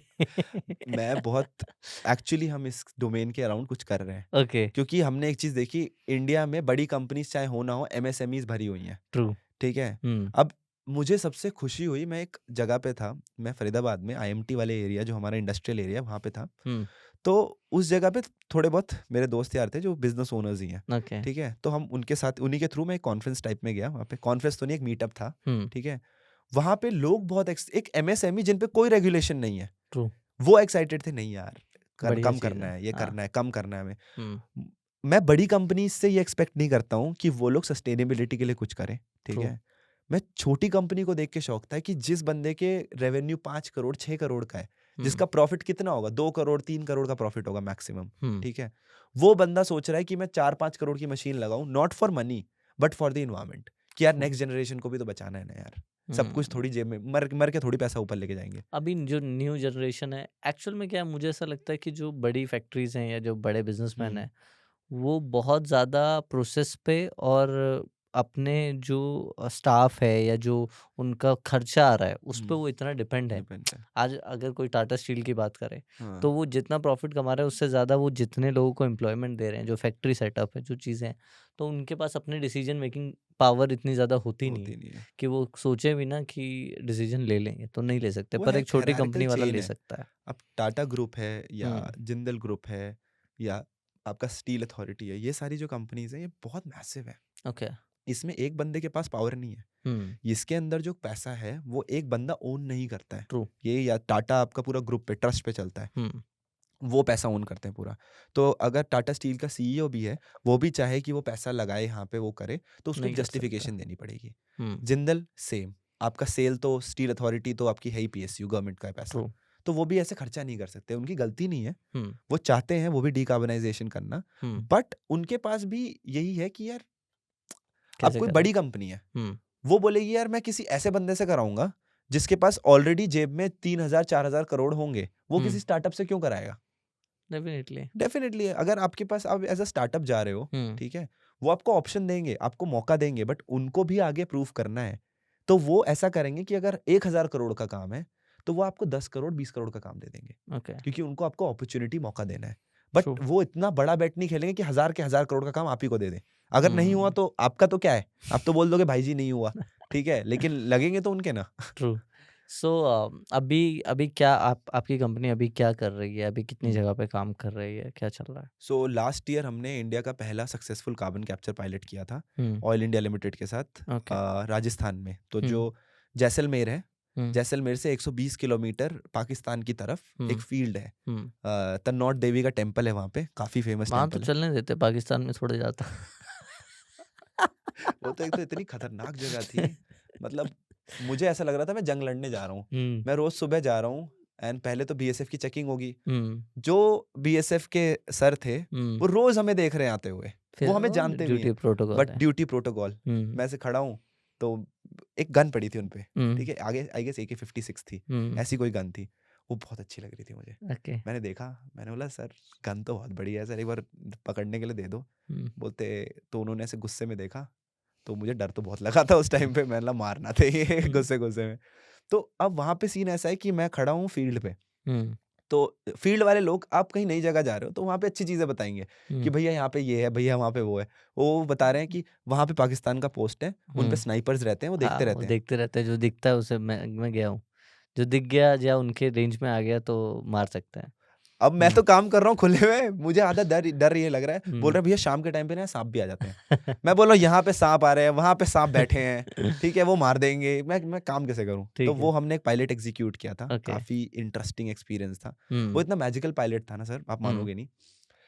सुबह-सुबह 2-3 दिन हमने किया, 2-3 दिन में ना थोड़े रिज़ल्ट्स ऊपर-नीचे आ रहे हैं। अब ओके। हमें परेशानी हो गई, हुँ, ठीक है? क्योंकि अब साइंस है ना, तो उसमें प्रेशर टेम्परेचर भी चेंज हो जाए ना, तो बहुत सारी चीज़ें आती हैं। हुँ, तो हम सोच रहे हैं कि अच्छा चल ठीक है, ये हो सकता है। आप चाहे स्पिरिचुअलिटी मानो ना मानो, हुँ, मैं थोड़ा मानता हूँ। मानता हूँ, आई बिलीव इन गॉड। तो वहाँ पे तन्नौट देवी का टेम्पल है, तो हुँ, मैंने यही सोचा कि हम उनके जगह पे आ रखे हैं, हुँ, अगर हमने उनसे परमिशन नहीं ली, हुँ, ठीक है, तो हम काम कैसे कर सकते हैं यहाँ पे? तो सुबह-सुबह फील्ड जाने से पहले मैं माता के मंदिर गया, मैंने वहाँ दर्शन करे माता के। फिर मैं गया, लास्ट दिन जो था हमारा पायलट का, जब हम डेटा कलेक्ट कर लिया हमने, जैसे ही हमने अपना सैंपल लिया, हुँ। राजस्थान जैसी जगह पे बारिश हुई। जैसे ही हमारा खत्म हुआ, इट वाज़ सो मैजिकल, इतना मज़ा आया था ना हमें उस टाइम हुँ। पे। तो एक वो कंप्लीट हुआ, अभी हम 2 नए प्रोजेक्ट्स कर रहे हैं। एक हम दिल्ली की साइड करेंगे, एक कुछ काम, जिससे हम दिल्ली के लोगों के लिए कुछ करना चाहते हैं। वो तो मैं अपनी जेब से कर रहा हूँ। तो ये जैसे आपने बताया ये तो इंडस्ट्रियल है, जिस पे हुँ, 4-5 करोड़ रुपए लगेंगे तब जाके हाँ। इंडस्ट्रियल यूज़ के लिए बनेगा। हुँ, तो एक इंडिविजुअल पर्सन के यूज़ के लिए भी है, क्योंकि आई डोंट नो ये रियल है या नहीं है, पर मैं मुंबई में रहता हूँ और मुंबई में मैंने कहीं कुछ तो अफ़वाह सुनी कि बहुत सारे फ़िल्म स्टार अभी अडॉप्ट कर रहे हैं कि उनके घर में ऑक्सीजन सप्लाइज़ को बढ़ाया जा रहा है। बिल्कुल। ठीक है? वो अपने घर में जस्ट टू हुँ, गेट और मोर क्लीनर ऑक्सीजन, वो या तो ऑक्सीजन सिलेंडर्स लगा रहे हैं या कन्वर्टर्स, कुछ मशीन हाँ। है जिनसे उनके घर के इंटीरियर में थोड़ा सा ऑक्सीजन सप्लाई बढ़े हुँ, और बेटर ऑक्सीजन मिले। सो क्या एक इंडिविजुअल, चलो पोल्यूशन तो एयर हुँ, प्यूरिफायर से वो कम कर रहा है, हुँ। पर CO2 के लेवल्स कैसे कम हो रहे हैं? या कर सकते हैं, ऐसा कुछ क्रिएट हाँ, कर रहे हो तो एक इंडिविजुअली के लिए? मशीन होती है, एक हम जो काम करते हैं जिसमें डायरेक्ट एयर कैप्चर। हुँ, अब एक तो हो गई आपकी धुएँ से कैप्चर करने वाली, एक हो गई आपकी ये नी नेचुरल गैस वगैरह से कैप्चर करने वाली। हुँ, अब हमारे पास एक और सॉल्यूशन है जिसमें जो आपकी आस-पास की एयर है, जो आपका एटमॉस्फेयर है, हुँ, वहीं से डायरेक्टली हमें ना धुआँ चाहिए, ना हमें नेचुरल गैस चाहिए, कुछ नहीं चाहिए। अगर हम इस रूम में बैठे हैं, मैं हुँ, इस रूम में अपनी मशीन लगा दूँ, वो आस-पास की सारी CO2 कैप्चर कर सकता है। ओके, तो वो है, लेकिन वो भी एक बहुत बड़े लेवल पे होती है। 5 टन, 20 टन पे हम अभी हमने डायरेक्टली कंज्यूमर के पास अभी हम नहीं गए हैं ओके, कि एक हाउसहोल्ड में हम लगा सकें। वो हमारा 4-5 ईयर डाउन द लाइन का प्रोसेस है। हुँ, सबसे अच्छी चीज़ जो हम कर सकते हैं एज़ एन इंडिविजुअल वो ये है कि अपने घर में पेड़ लगाओ। क्योंकि जो काम मैं पैसे में करता हूँ, पैसे लेके करता हूँ, हुँ, ठीक है? जो काम वो हमारी प्लांट ऑर्गेनाइज़ेशन फ्री में प्लांट करते हैं, फ्री में करते हैं। True, so have trees at your house, hmm, क्योंकि ये बात गलत नहीं है। CO2 परसेंटेज अगर ज़्यादा होगी आपके एरिया में, तो आपको पूरे टाइम नींद आएगी। हुँ। आपको पूरे टाइम वो डिज़ीनेस और ऐसे लो ऑन एनर्जी ये सब लगेगा। लोग अक्सर सोचते हैं दिल्ली में कि नवंबर दिसंबर में उन्हें ठंड का मौसम होता है इसलिए लेजी फील होता है। नहीं, it's more because of CO2 CO2 percentages. Emissions. CO2 emission फिलहाल तो दिल्ली में पूरे टाइम ही अप रहते हैं। नवंबर दिसंबर में तो वो अप नहीं, बहुत वो ऊपर छपरा कुछ, तोड़ हाँ, देते हैं। वो तो फिर सभी तोड़ देते हैं। मैं तो ये समझ नहीं आता WHO कौन सी रिसर्च करता है। हम्म, मैं कभी-कभार चाहता हूँ WHO ना एक बार आए दिल्ली NCR के एरिया में, वो यहाँ रिसर्च करे। कि लोग जी कैसे रहे। मैं एक चार्ट देख रहा था ना जब स्टार्टिंग में हाँ। CO2 परसेंटेजेस का, हम्म, तो मैंने वो 600 ppm वाला जब चार्ट देखा था, हम्म, ठीक है? तो मुझे ना सच में लगा था उसके अंदर ना ऐसे ब्लड रेड जो नहीं होता, हाँ। ब्लड रेड कलर से लिख रखा था कि to risky, hmm, leave the room और लीव द एरिया, हम्म। अगर ऐसा है। फिर जब मैंने दिल्ली में देखा ना और लोग हँस खेल रहे हैं, मैंने बोला और दिल्ली में तो कुछ कुछ टाइम ऐसा भी आता है जब 999 से ऊपर हो जाता है और हाँ, मीटर ही 999 तक का है, तो उसके ऊपर काउंट ही नहीं कर पाते। तो वो तो हमारी अच्छी चीज़ है ना। दिल्ली NCR के लोग हर एक चीज़ में रेडी हैं। हमारी लाइफ एक्सपेक्टेंसी कम हो रही है। ट्रू। दिल्ली NCR में लाइक मेरे पेरेंट्स अभी दिल्ली NCR साइड ही हैं। हम्म, मैं भी जाता आता रहता हूँ दिल्ली NCR में। मैं देहरादून से दिल्ली जैसे ही घुसने वाला होता हूँ ना, एक अलग सी ना, आई नॉट गले से, में ऐसा लगता है हाँ, कुछ ऐसा खराश सी खराश यहाँ सी आ पे जाती पेन है, होता है, कुछ भी स्वेलो करते हैं तो अजीब सा दिक्कत लगता है, वो होती है। मुझे भी होता है। मुझे पहले नहीं होता था, मैं पहले हुँ, 7-8 साल रहा दिल्ली में, बट अभी 6 महीने से 6 महीने क्या, अभी 1 साल ही होने को हुँ, आया है। तो तब से अब मैं जब जा रहा हूँ तो मुझे डिफरेंस महसूस हो रहा डिफरेंस है, महसूस पहले नहीं होता है। महसूस होता था। हाँ, अब मैं अगर छत पे वॉक के लिए भी जाता हूँ जब दिल्ली में जाता हूँ, तो हुँ, मेरा ऐसा होता था कि शाम को चलो थोड़ा बहुत वॉक कर लो, सनसेट हुँ, देख लो, पर अब वो भी नहीं हो पाता, वो जितना इनहेल करते हैं वो ज़्यादा उतनी पेन दिक्कत करता है। होती है। Very true, very true. वो जो रह रहे हैं उनको नहीं समझ में आएगा, वो एक तो बार खुश हैं। बाहर जाएँगे वो तो बाहर समझ में जाके उनको आएगा। पता लगेगा कि भाई ओहो! ऐसी होती है क्या ऑक्सीजन? वो ऑक्सीजन का टेस्ट भूल गए हैं। दिल्ली के लोग, मैं बताऊँ, अगर ये 100 साल, 150 साल ऐसे ही रहा ना, तो 2 तरीके के ऑर्गेनिज़्म होते हैं, एक एनारोबिक और एक एरोबिक, ठीक है? हाँ, एरोबिक होता है जो ऑक्सीजन लेता है और CO2 छोड़ता है। हाँ, एनारोबिक होता है जो CO2 लेता है और ऑक्सीजन छोड़ता है। हुँ, हम लोग हो जाएँगे इवॉल्व। हुँ। दिल्ली के हो लोग सकते हैं, हो सकते हैं। मुझे अगर आप बहुत सारे ऐसे एरिया हैं जहाँ पे समंदर के पास लोग रहते हैं, उनका पानी के अंदर ब्रेथ होल्ड करने का जो वो है, वो बहुत बहुत बढ़ अलग है, जाता है। हाँ। बहुत ज़्यादा है। जो लोग नेपाल में रहते हैं, शेरपाज़ हुँ, हैं, उनका ऑक्सीजन होल्ड करने का या क्या बोलते हो, ब्लड का वो कुछ हाँ, तो है, होगा। जिससे वो सुपर ह्यूमन जैसा हाँ, रिएक्ट करते हैं। मतलब हाई एल्टीट्यूड में भी बहुत अच्छे से ऑक्सीजन ले पाते हैं विदाउट हमारे भी ऑक्सीजन सुपर मास्क। ह्यूमन ही है दिल्ली NCR भी, मतलब कम तो मैं मानूँगा नहीं उन्हें भी। लाइक वो वहाँ पे सर्वाइव कर रहे हैं हुँ, एंड खुश हैं, तो मतलब क्या ही दिक्कत है? मतलब ठीक है, लेकिन लोगों ट्रू। को ये चीज़ पता होनी चाहिए कि how it is affecting their life. हाँ, हम मज़ाक कर रहे हैं बट हुँ, कितना सीरियस है ये चीज़, वो समझनी ज़रूरी है कि CO2 लेवल जब हाई होंगे तो वो कहीं न कहीं हमें प्रॉब्लम देगा। अभी इंडिया में कोई और भी स्टार्टअप है जो ये सेम प्रॉब्लम सॉल्व कर रहा है जो CO2 आपका में स्टार्टअप हाँ, कर रहा है? 1-2 लोग हैं जो हुँ, CO2 पे विद द काम कर रहे सेम हैं। टेक्नीक एंड नो, नो, बिल्कुल डिफरेंट टेक्नीक है। हमारी जो टेक्नीक है, हाँ, वो हमने वो पेटेंट आपने कराई है। जैसे आपने ऑलरेडी बताया कि हुँ। यूरोप में लोग कर रहे हैं या बाकी जगह कर रहे हैं, तो इसमें आपने इन्वेंशन क्या किया है? सो CO2 कैप्चर के ना 2 फ्रंट थे। ओके। एक होता है CO2 मॉलिक्यूल, एक हुँ, होता है आपका केमिकल जिससे आप कैप्चर करोगे उसे। हुँ, तो अब CO2 काफ़ी लेस रिएक्टिव मॉलिक्यूल है नेचर में, ओके। ठीक है? तो लोग केमिकल पे काम कर रहे थे हुँ, कि हम लोग महँगा केमिकल ले लेंगे जिससे फ़ोर्स करके हम CO2 को कैप्चर कर लेंगे। ओके। हमने बोला कि यार ज़रूरत क्या है महँगे केमिकल की? प्रॉब्लम तो CO2 के साथ है ना, हुँ, CO2 को सॉल्व करो। ओके। उसकी रिएक्टिविटी इंक्रीज़ कराओ ताकि वो किसी से भी रिएक्ट कर ले। हुँ, हमारी एक एनालॉजी है कि मेरा बेटा है, ठीक है? मुझे मेरे बेटे को शादी दिलवानी है, हम्म। ठीक है, तो मेरा बेटा पागल है। शादी दिलवानी क्या होता है? शादी करवानी होता है। मतलब वही शादी करवानी है। लड़की दिलवानी, शादी करवानी। एक्चुअली हाँ। मेरे को फाउंडर ना बंगाल से हैं, ठीक है, और तुम्हारी तो भी हिंदी हमारी खराब कर हिंदी दी। भी खराब ही हो गई थोड़ी थोड़ी। तो शादी करवानी है मुझे मेरे बेटे की, और बेटा थोड़ा पागल है। तो हम जो है लड़की के बाप पे जा रहे हैं, ठीक है, और हम बोल रहे हैं तुम्हारी बेटी में दिक्कत है, उसको और कंपैटिबल बनाओ ताकि वो इसकी जो मैडनेस है उसको कंपेंसेट कर सके। ट्रू। दैट इज रॉन्ग ना। मुझे अपने बेटे पे काम करना चाहिए, उसको ज्यादा कंपैटिबल बनाना चाहिए ताकि वो किसी भी लड़की के साथ कंपैटिबिलिटी मैच कर सके। यही हम काम कर रहे हैं। ओके। तो हम CO2 पे वर्क करते हैं, हम केमिकल पे वर्क नहीं करते, क्योंकि हमें पता है इंडिया ऐसी कंट्री है जहां हमें best in the very least cost चाहिए। ट्रू। तो हम लोग जो हमने टेक्निक निकाली मॉलिक्यूलर इंजीनियरिंग की, जिसमें हम मॉलिक्यूल के साथ प्ले करते हैं, CO2 के मॉलिक्यूल के साथ प्ले करते हैं एंड उसकी रिएक्टिविटी इंक्रीज करते हैं। एक बहुत छोटे टाइम के लिए होता है, वो बहुत हाईली रिएक्टिव हो जाता है, अराउंड 7 to 10 मिनट्स तक के लिए वो बहुत हाईली रिएक्टिव हो जाता है। उस टाइम पे हम अपनी कैप्चरिंग करते हैं, ठीक है।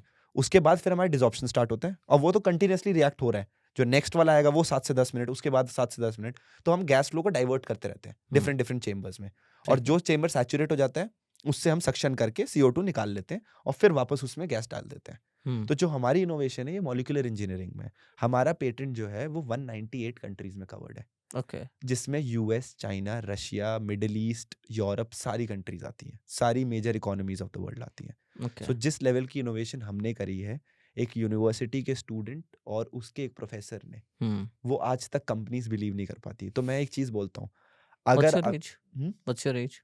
My age, I will be turning 24 this year. क्या बात है? मतलब अच्छी बात तो नहीं है लेकिन ठीक क्यों? है। अच्छी बात क्यों नहीं है? लाइक मुझे ऐसा लगता है 24 साल के लड़के के लिए इतना बड़ा इन्वेंशन, और जहाँ वो एक मशीन क्रिएट कर रहा है जो 4 करोड़ की है, तो प्रॉफिट कितने करोड़ का होगा? Just kidding. जेप्टो वाला और हाँ, यंग है। हाँ। नहीं, वो ये रेस लग चुकी है कि यंग, जितना यंग हो उतना बढ़िया है। मुझे ऐसा लगता है कि ठीक है, मैच्योरिटी एंड डिसीजन मेकिंग भी उसके साथ साथ आती है। यंग होने का बस एक प्रॉफिट है, टाइम। लाइक एक ना इक्वेशन होती है, F = ma, force equals mass into acceleration. True. ठीक है, आप अगर देखोगे, अगर आप सेम फोर्स लगा रहे हो, ठीक है, अगर आप मास को और एक्सेलरेशन को देखोगे, समझो आप हो और मैं हूँ, आपकी एज है 50 साल, ठीक है, आपकी फैमिली है, आपके पास बच्चों को पालना है, ठीक है, बच्चों की एजुकेशन है, सब कुछ है, और मैं हूँ 20 साल 21 साल का, मेरे पे कुछ नहीं है।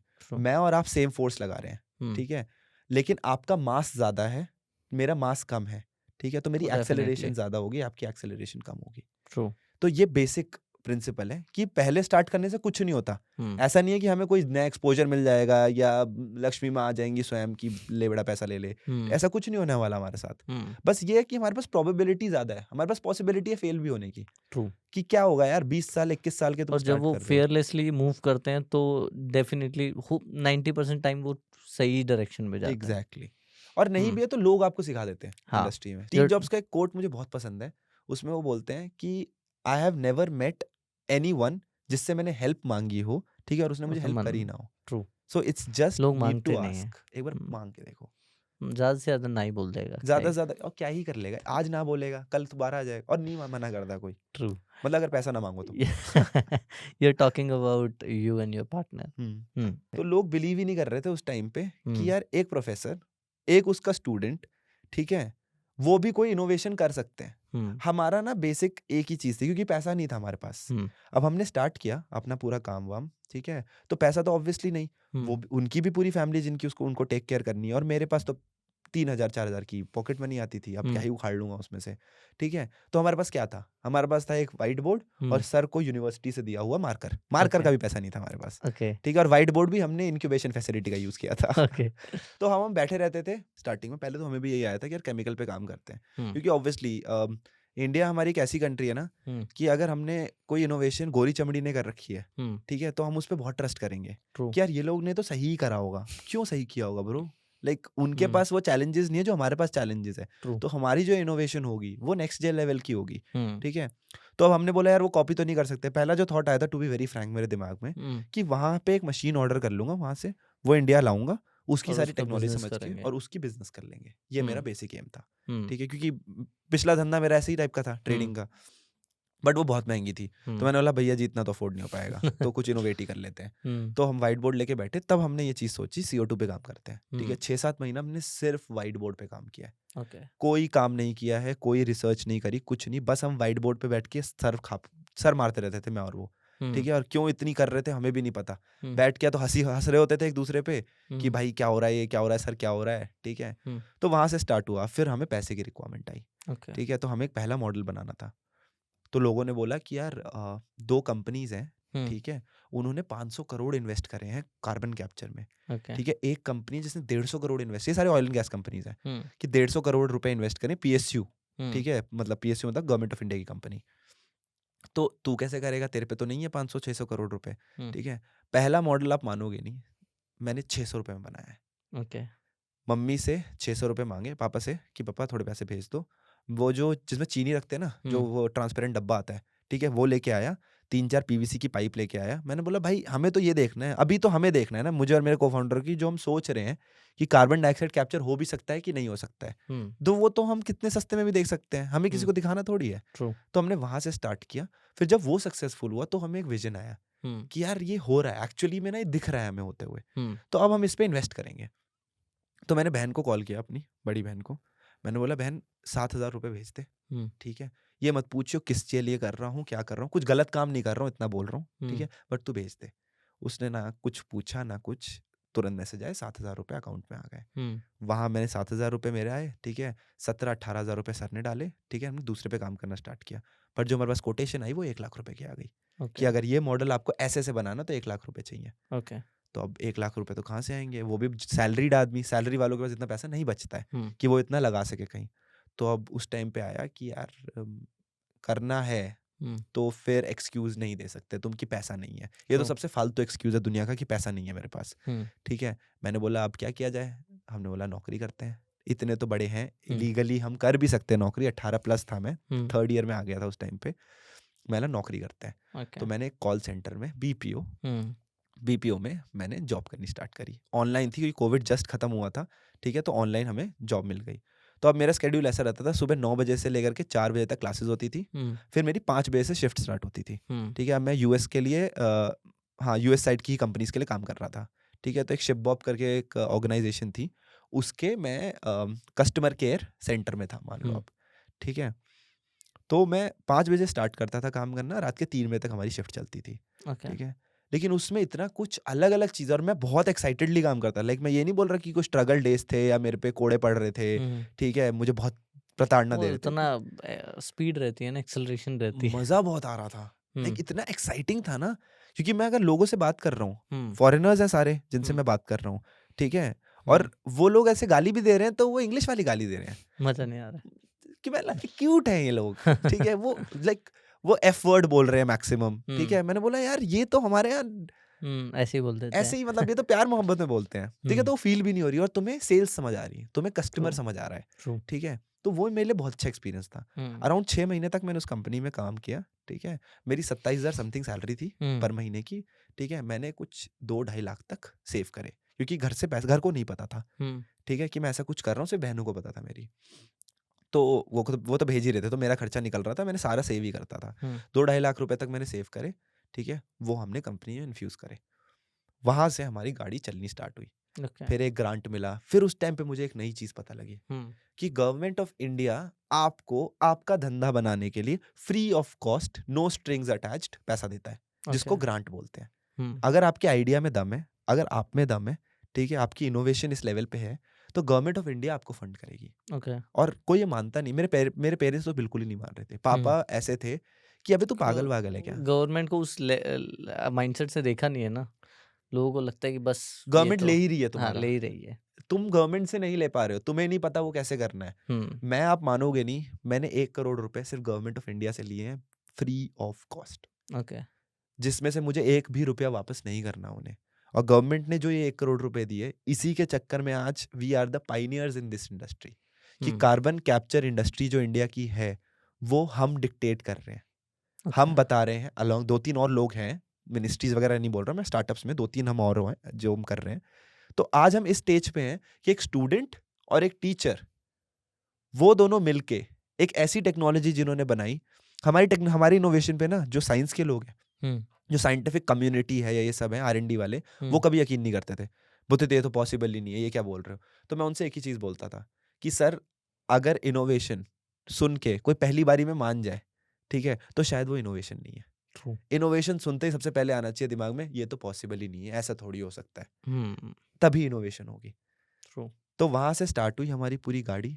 अभी हमने रिसेंटली अपना सीड राउंड अभी क्लोज कर रहे हैं, हम्म, ठीक है, हमारा ड्यू डिलिजेंस वगैरह चल रहा है अभी, तो अमाउंट तो नहीं बताऊंगा कितना है, बट हाँ, बहुत ही वो वैसे बताओगे क्या, उसमें 4 चार प्लॉट आ जाएंगे?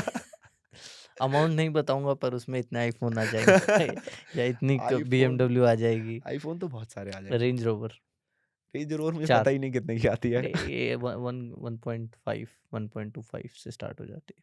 1.5 1.25 से स्टार्ट हो जाती है ना, मतलब मान लो 4 नहीं 8-9 आ जाएंगी। क्या बात तो मतलब मेरे पे थोड़ी आएंगी, वो तो कंपनी के पे जा रहा है पैसा, मेरे पे ट्रू। तो कुछ नहीं आना, हम्म, और मुझे अभी चाहिए भी नहीं, नहीं पैसा। इनिशियली जो भी हम्म, फाउंडर्स या स्टार्टअप ओनर्स होते हैं, उनको ये लगता है कि यार मेरा आइडिया भी चल गया ना, हाँ, तो वो ज़्यादा इम्पोर्टेंट है एज़ एग्जैक्टली। कम्पेयर टू कि मैं पैसे बना लूँ। हम्म, वो आपकी भूख वो पैसे से बहुत ज़्यादा ऊपर हो बहुत जाती है। ज्यादा ऊपर हो जाती है पैसे की, आप करोगे भी क्या पैसे का। ट्रू। मैं एक सच बता रहा हूँ, एक एक फाउंडर है ना, हुँ, अगर उसकी फैमिली अगर नहीं है, हुँ, मतलब उसके बच्चे बच्चे नहीं, ये वाली फैमिली नहीं है, पेरेंट्स तो ठीक है, क्लोज़ बट फैमिली नहीं। आप करोगे क्या पैसे का। आप तो पूरे टाइम मैं पिछले 1.5-2 महीने से ट्रैवल कर रहा हूँ कंटिन्यूअसली, हुँ, ठीक है, मैं पैसे का करूंगा क्या इस टाइम पे। ट्रू। लाइक मेरे पे वाइफ नहीं है, हुँ, ठीक है, मेरे पे बच्चे नहीं है अभी हुँ, तक, तो मैं खर्चा करूँ किस पे। ट्रू। पेरेंट्स मेरे खुद के इतने सक्षम है कि वो उनको उनका यही है कि भाई वो सुन, कर लेंगे।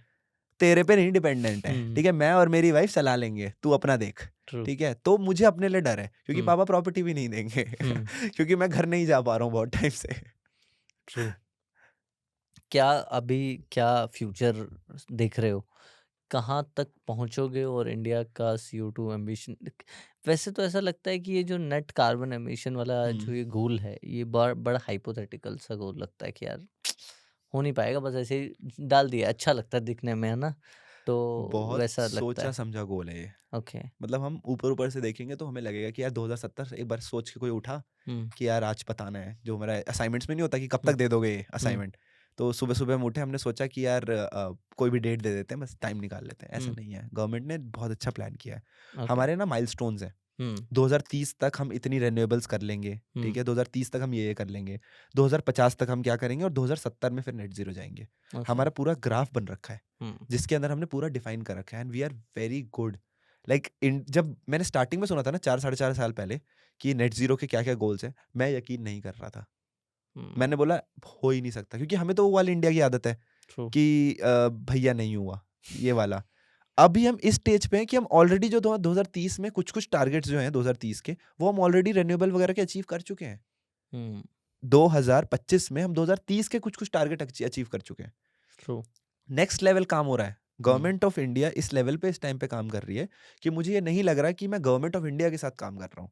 मुझे लग रहा है कि मैं स्टार्टअप के साथ काम कर रहा हूँ, कि एक स्पीड है उनके अंदर। ट्रू। मतलब उनको समझ में आ गया पोटेंशियल क्या है स्टार्टअप्स में, और उसके ऊपर वो काम कर रहा है। 2016 स्टार्टअप इंडिया लॉन्च हुआ। किसी ने नहीं सोचा था कि मेरी कंपनी इनकॉर्पोरेट हुई थी 2022 में, हुँ, ठीक है। 2022 में मैंने DPIIT, एक रिकग्निशन होता है जिससे आप स्टार्टअप बोलते हो खुद को, ट्रू। तो वो हमने लिया। उस टाइम पे कुछ 40,000-50,000 रजिस्टर्ड स्टार्टअप थे। हुँ, इस टाइम पे मैंने अभी थोड़े टाइम पहले चेक किया था, 1,27,000 स्टार्टअप हो गए थे रजिस्टर्ड। अब तो और बढ़ गए होंगे, हुँ, कितने मुझे डेटा नहीं पता एग्जैक्ट। इस लेवल पे अब ये सोचो, 1,27,000 1.5 लाख मान लो कैलकुलेशन के लिए, 1.5 लाख अगर स्टार्टअप्स हैं, हर स्टार्टअप हुँ, 2 से 4 लोगों को भी नौकरी दे रहा है, ठीक है, तो कितनी नौकरियां जनरेट हो रही है। और ये तो सिर्फ वो स्टार्टअप है जो DPIIT में रजिस्टर्ड है। ट्रू। इसके अलावा भी बहुत ऐसे स्टार्टअप्स हैं जो हैं। The only charity that we should do, we can do, is providing a job. True. क्योंकि अगर आप एक बंदे को नौकरी दे रहे हो, हुँ, तो आप सिर्फ नौकरी नहीं दे रहे हो, उसको आप वो पैसा दे रहे हो जिससे वो अपने बच्चों को पढ़वाएगा। तो मतलब एजुकेशन इंडस्ट्री चल रही है जिससे वो कपड़ा लेगा, ठीक है, मतलब क्लोथिंग इंडस्ट्री चल रही है जिससे वो खाना लेगा, आपकी फूडिंग इंडस्ट्री चल रही है, ठीक है, जिससे वो घर लेगा, आपका हुँ, रियल एस्टेट चल रहा है, जिससे वो गैस जलाएगा, आपका ऑयल एंड गैस चल रहा है, ठीक है, जिससे वो जो जो चीज़ें करेगा उससे सब कितनी इंडस्ट्रीज इफेक्ट हो रही हैं। ट्रू। तो इट्स अ चेन। तो मतलब हम्म। एक बंदे को, मैं जिस टाइम पे भी, my whole family is from job, hmm. ठीक है, मतलब हम लोग पूरे ऐसे, वो डायलॉग है ना उसका मूवी का, कि हम लोग जन्म मतलब सातों सातों पुश्ते जॉब वाली है हमारी। तो वही है, हम लोग प्योर शुद्ध जॉब वाले लोग हैं। मेरी फैमिली पूरी शुद्ध सरकारी नौकरी वाली है। मतलब दादा सरकारी नौकरी, नाना सरकारी नौकरी, चाचा, ताऊ, मामा सब सरकारी से नौकरी। मेरे पापा सरकारी नौकरी में थे, मैं सॉरी, हम्म। मेरे पापा प्राइवेट जॉब में हैं, हम्म। मेरे दादा जॉब में थे, मेरे परदादा भी जॉब में थे, सब जॉब तो में यार थे। The first generation So, entrepreneur. हाँ, मतलब एंटरप्रेन्योर तो मैं नहीं बोलता खुद को, क्योंकि कोई स्पेलिंग पूछ ले तो दिक्कत हो जाती। आज तक मैं बहुत बार याद कर चुका हूँ स्पेलिंग, क्योंकि मेरी मार्केटिंग टीम ना हर बार बोलती है, सर आप बेइज्जती मत कराना। हम्म। कोई अगर आपसे ऐसे कोई बात कर रहा है, ठीक है, हम्म। पहले तो ऐसे बात मत करना जैसे मैं भी आपसे कर रहा हूँ, हम्म। ठीक है, तो वो पॉडकास्ट देखेंगे तो बोलेंगे सर नहीं। नहीं, पर मुझे ऐसा लगता है कि आज की जो जेनजी जनरेशन है वो ऐसे लोगों के साथ ज़्यादा कनेक्ट कर रही है, क्योंकि उन्होंने देख लिया Doordarshan. Podcast is all about कि जहाँ पे आप खुल के बात कर रहे हो कि भाई ये एग्जैक्टली। बात है, ऐसी बात है। क्योंकि अब जेनजी जनरेशन को ना वो नहीं चाहिए कि आज आइए मिलाते हैं हाँ। आपको जो कार्बन एमिशन में बहुत ज़्यादा काम कर रहे हैं। नमस्कार सभी को। नमस्कार। सो एज अ ब्रांड अभी क्या नेक्स्ट 10 years 5 years कहाँ जाने की सोच रहे हो, और क्या इम्पैक्ट आपका ब्रांड इंडिया पर डालने वाला है, और एज अ ब्रांड हम कहाँ देख सकते हैं? वो हमारा, जो हमारा नेक्स्ट 5 साल में जो टारगेट है for our brand and everything, इसकी हम लोग 1 gigaton of carbon dioxide emission capture करें एनुअली। ये ओके। हमारा 5 साल में टारगेट है। Just to give you an basic idea, 2022 में इंडिया की जो एमिशंस थी वो 3.61 गीगाटन थी। ओके। तो मतलब ये मान लो रफली अराउंड 1/3 ऑफ जो इंडिया की एमिशन है वो हम कैप्चर करें। ओके। जो हमारा 10 ईयर में टारगेट है वो it's not just limited to India, but हम बस एक कार्बन, स्टार्टिंग के लिए हमारा कार्बन डाइऑक्साइड प्रोडक्ट है, हम्म। बट हम एक चीज़ में नहीं उतरना चाहते। हमारी कंपनी का जो मोटो है, जो हम वर्क करते हैं, that is on waste to wealth model. Okay. जितना हम वेस्ट अपने आसपास देख रहे हैं, वो सारा वेस्ट, विलेज को हम लोग अभी थोड़ा नीचे ही नज़रों से देखते हैं। हम्म। बहुत लोगों से मैं ऐसा मिला हूँ जो गाँव को ऐसे देखते हैं, बोलते हैं ये तो क्या ही करेंगे। हम्म। बचपन में हम गोबर गैस सुनते थे, हम्म। जो आजकल बायोगैस है, ट्रू। बट गोबर गैस सुनते थे, हम्म। ठीक है। ये सारी जो चीज़ें थी, जो विलेज की एक्चुअल इकोनॉमी थी, जो विलेज का एक्चुअल जेम था, वो हमने लूज कर दिया है। हम्म। वो मुझे इसको वापस रिवाइव करना है। ओके। सो दैट इज मेरे, something different project from it's in totally different projects. जो हमारा अभी करंट कार्बन कैप्चर का मैं बताऊं, देयर। तो 5 साल में 1 गीगाटन है। 10 साल में I want to capture India's whole carbon dioxide, ताकि नेक्स्ट नॉट 10 होल। ईयर्स में एवरी, नॉट होल। नॉट मतलब जो एक्स्ट्रा एमिशन है, ऑब्वियसली ओके। जितना हमारी एमिशंस हो रही हैं, हाँ। जो ऑलरेडी एटमॉस्फेयर में, that trees is can take okay. Care of, hmm. But जो हमारी एमिशंस हो रही हैं वो सारी मैं कैप्चर करूं। हम्म। एंड इंडिया को वो जो नेट जीरो का टारगेट है, मैं 2070 तक नहीं वेट करना चाहता। हम्म। मेरा जो पर्सनल टारगेट है हम्म। वो है कि मैं इंडिया को नेट जीरो 2035 2036 तक लेके जाऊं, और ये ओके। प्रूव करूं वर्ल्ड को कि yes, a startup if trusted, if hmm. Given opportunity, can do wonders. क्या बात सो है। क्या इफ अगर हम देखें कि जैसे मैं देख पा रहा हूँ कि यू आर जस्ट 24 years, ठीक है, ओल्ड, नॉट ओल्ड, यंग। सो एक 22 साल 21 साल, ये मैंने अपने कल के पॉडकास्ट में ही पूछा था कि एक 21 साल का लड़का जब स्टार्टअप करने की सोचता है, क्या चीज़ें उसको माइंड में रखनी चाहिए, या what is that one thing जो आपको लगा कि यार ये मुझे पहले पता होता ना तो मैं बहुत चीज़ें सही कर लेता? पहली चीज तो ये कि आपको कुछ नहीं पता होगा पहले, ठीक है। हम्म। तो पहले तो इस बात को एक्सेप्ट करो कि आपको कुछ नहीं पता है। हम्म। वहीं से आप सब कुछ स्टार्ट तभी करोगे, वहीं से खोज शुरू होगी। वहीं से खोज। अगर मैं सच बताऊं, मैं कहीं सुन भी रहा था, और मैं ये हम्म। बिलीव भी करता हूँ बहुत ज्यादा, हम्म। कि जितना मुझे आज पता है इस पर्टिकुलर धंधे के बारे में, इस ट्रू। पर्टिकुलर बिजनेस के बारे में, अगर इतना मुझे स्टार्टिंग में पता होता जब मैं स्टार्ट कर रहा था, तो मैं कभी स्टार्ट नहीं कर पाता। हम्म। तो little knowledge is sometime good thing, true. ठीक है, जितना कम आपको पता है स्टार्टिंग में।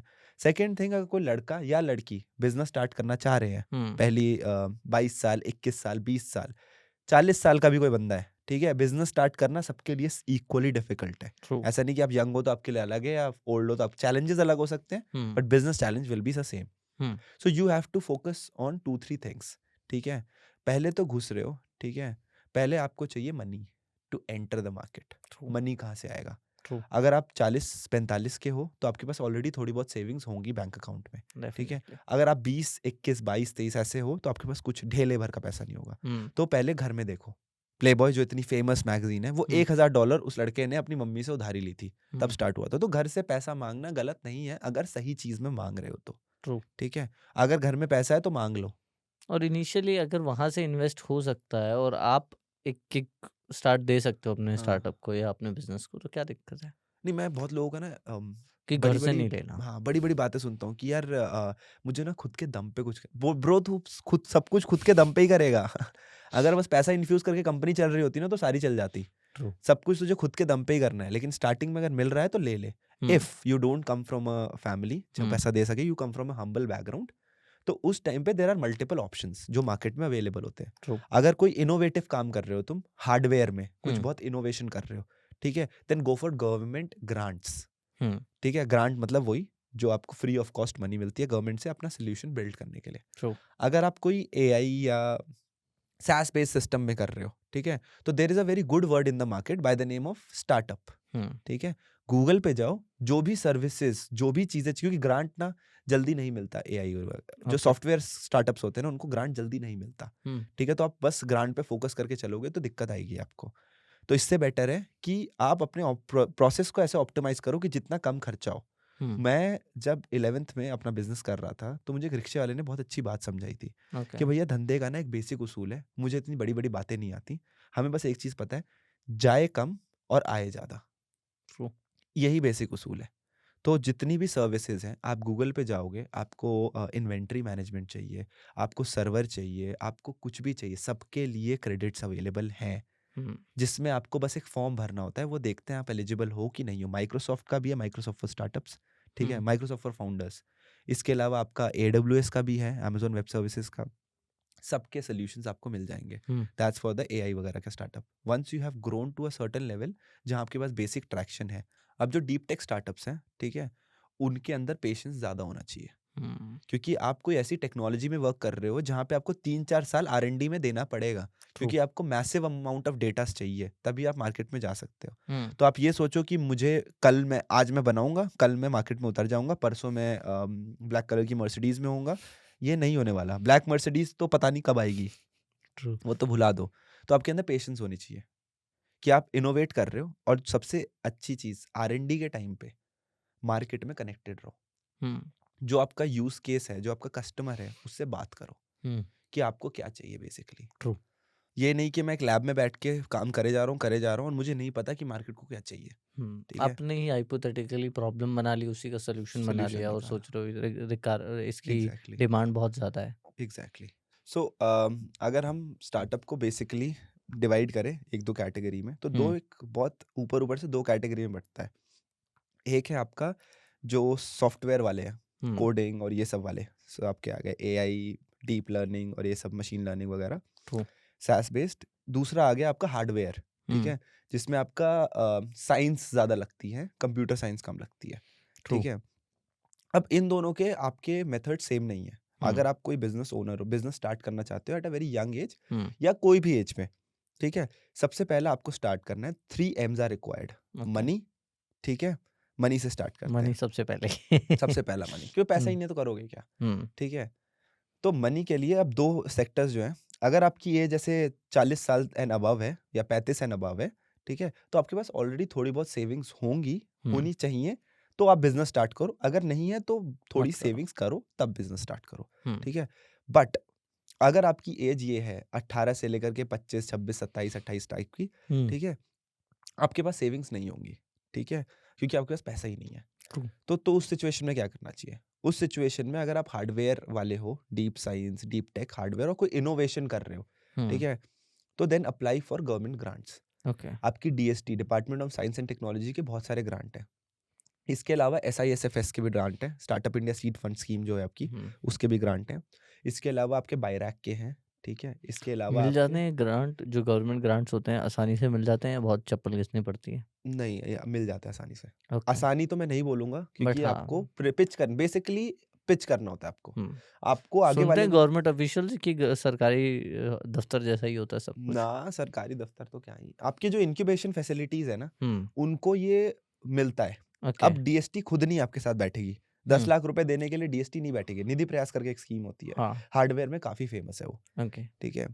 तो उस स्कीम में वो लोग आपको इनक्यूबेटर्स को पैसा देते हैं। ओके। वो 1 साल का 1 करोड़ रुपए देते हैं इनक्यूबेटर्स को, और हम्म। बोलते हैं 10 स्टार्टअप्स को तुम दे सकते हो। हम्म। मैक्सिमम 10 लाख मिल सकता है उस स्कीम से आपको। हम्म। तो आपको जो पिच करनी होगी वो आपको इनक्यूबेटर्स को पिच करनी होगी, ओके। जिसके अंदर वो खुद से पैनल बनाएंगे। एक प्रोफेसर होता है, एक इंडस्ट्री का बंदा होता है, कुछ इनक्यूबेटर्स के लोग होते हैं। उनको आपको पिच करके ये समझाना है what you have in your mind, okay. ठीक है, can actually bring a change, hmm. ठीक है। वहां से आप अपना पैसा बना सकते हो, हम्म। वहां से आप अपना सीड फंड उठा सकते हो। Hmm. Now talking about the software businesses. Okay. Software businesses वालों को इनिशियल केपेक्स नहीं चाहिए होता है, ठीक है। क्योंकि अगर आपको सॉफ्टवेयर बनाना है हम्म। तो आपको कोड लिखना है बेसिकली, हम्म। आपको स्क्रूज मशीन और ये सब नहीं बनाना, आपको कुछ इन्वेस्टमेंट नहीं अर्ली इन्वेस्टमेंट अर्ली स्टेज पे इन्वेस्टमेंट नहीं है। हम्म।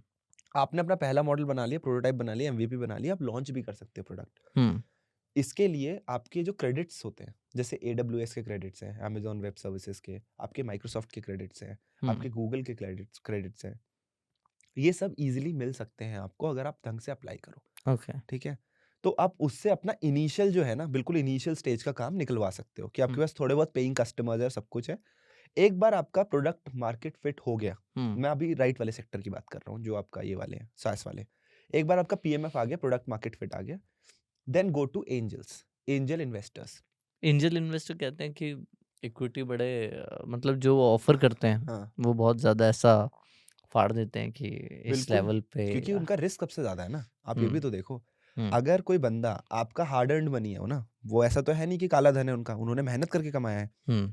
वो एक स्टूडेंट, एक बच्चे में, हम्म। बच्चा छोड़ो, एक बंदे में पैसा डाल रहे हैं, ठीक हम्म। है, जिसके पास कुछ नहीं है। 10 करोड़ रुपए, 5 करोड़ रुपए, 2 करोड़ रुपए, 1 करोड़ रुपए डालना, 1 करोड़ मजाक नहीं होता, बहुत बड़ा अमाउंट होता है 1 करोड़ रुपए। ट्रू। किसी को दे देना कि वो अपना धंधा चलाए, तो उसको भी तो रिवॉर्ड मिलना चाहिए ना उस पर चीज का। अर्ली स्टेज पे लोग डरते हैं इक्विटी डिसॉल्व करने से। मेरा एक ही सेइंग है, हम्म। 100% of 10 hmm. is 10 rupee and 10% of 10,000 is way more than that. True. So अब आप देख लो आपको किस में खेलना है। अगर आपको छोटे छोटे में खेलना है तो मत दो, then don't start a startup, start a business. आप बढ़िया कोई दुकान उकान खोलो, 100% प्रोप्राइटरशिप पे खोलो, सारी आपके पास रहेगी, ठीक है। Then do it in that way. और अगर आपको एंजल नहीं रेस करना है, उसके भी डिफरेंट मेथड्स हैं। आप लोन ले लो फिर, ट्रू। गवर्नमेंट लोन या बैंक लोन अगर उठा आपको लो। खुद पे इतना भरोसा है तो लोन ले लो। अगर आपको इन्वेस्टमेंट नहीं चाहिए, बट एक एंजल या एक वेंचर कैपिटल सिर्फ पैसा नहीं लाता, वो अपना नेटवर्क लाता है। ट्रू। वो उन लोगों के साथ तुम्हें बैठा सकता है, या वो प्रॉब्लम्स तुम्हारी सॉल्व कर सकता है जो तुमने कभी सोची नहीं होंगी कि कैसे सॉल्व करनी है। बट इफ यू थिंक कि तुम्हें नहीं डाइल्यूट करनी इस टाइम पे इक्विटी, मत करो। सबका खुद का चलाने का तरीका होता है, ठीक है। तो तुम मत करो डाइल्यूट, तुम आराम से लोन उठा लो, लोन से काम करो। अब आ गए पहली वाली स्टेज पे। अब जो हमारे डीप टेक वाले लोग हैं, जैसे मैं भी इस डीप टेक वाली स्पेस में हूँ, ठीक है, जो हार्डवेयर डीप टेक वाले हैं, तो हमारी जिंदगी में तो स्टार्टिंग के 3-4 साल तो बस R&D में जाएंगे। ट्रू। क्योंकि हमें चाहिए मल्टीपल डेटा पॉइंट्स, अपनी टेक्नोलॉजी को वैलिडेट करना है, प्रूफ करना है, हमें पायलट्स रन करने पड़ते हैं। ट्रू। अब हम दोनों की दिक्कतें ना बहुत डिफरेंट हैं। हमारी दिक्कत, हमसे लोग पूछते हैं कि बन जाएगा, उनसे लोग पूछते हैं बिक जाएगा, ठीक है। हम दोनों का बहुत डिफरेंट है। सैस वाले लोग बना तो लेंगे पहली बारी में, ठीक है, बट उनको जो स्केल करना है ना, वो एक बहुत डिफिकल्टी रहती है। ट्रू। हमारे केस में प्रोडक्ट बनना ही एक सबसे बड़ी डिफिकल्टी होती है, क्योंकि हम लोग एक ऐसी इनोवेशन टारगेट कर रहे हैं जो किसी ने नहीं करी है अभी तक, वो हुआ नहीं है। वो हुआ नहीं है। तुम एक फिजिक्स केमिस्ट्री की बेसिक साइंस से खेल रहे हो, तो ये हमारी डिफिकल्टी। बट हम जब एक बार मार्केट में जाएंगे तो हम लोग एक हायर अमाउंट लेंगे रेवेन्यू का। सैस वालों के लिए वो ग्रोथ जो है, मतलब एट द एंड ना देखा जाए तो दोनों साथ साथ ही चलते हैं, तो कितना ही बोलने अलग अलग है। हमारे लिए जब मार्केट में जाएंगे, वो लोग सोचते हैं कि वो all grass is always greener on the other side, very so true. वो वाले लगता है कि लोगों को लगता है कि हाँ यार ठीक है, मतलब उनका ज्यादा अच्छा है, मतलब मैं उनका खुद ज्यादा जलता था, मैंने हाँ। जिनके साथ स्टार्ट करी थी वो बढ़िया रेवेन्यू बना रहे हैं आज, 1-2 करोड़ का बढ़िया रेवेन्यू बना रहे हैं, ठीक है। मुझे लगता था पहले, जब पायलट से पहले, कि यार क्या कर रहा हूँ यार मैं, पर बस आपकी लैब तो में सीधा बैठा ही हूँ। 8 रेंज रोवर आने वाली है ना। काश मेरे पास आ रही होती। 8 तो मुझे चाहिए ही नहीं, मुझे, मैं मारुति 800 में भी खुश हूँ। That's good. So, thank you, Gaurav, for coming to our podcast. And any other thing you want to say about CO2 emission or something? Camera is all yours. So this और problem, and you can tell about the startup या youth या कुछ भी last message you want to give to the audience. Last message जो मैं audience को देना चाहूँगा वो यही है कि if you want to do something, not just limited to business और anything, Hmm. If you want to do anything in your life, Hmm. Don't think about it a lot, क्योंकि ज़्यादा सोचने से आप प्रॉब्लम सॉल्व नहीं होंगी. Just get on to it. एक बार करना स्टार्ट करो, चीज़ें खुद सॉल्व होने लग जाएंगी. True. Same with CO2, same with life, same with business. क्या बात है, what a ending. Thank you so much. Hope so कि आपको भी मज़ा आया हो इस पॉडकास्ट में. मौज आ गई बहुत ज़्यादा. बहुत बोले. मिलते हैं हम अपने अगले पॉडकास्ट में. Thank you for watching.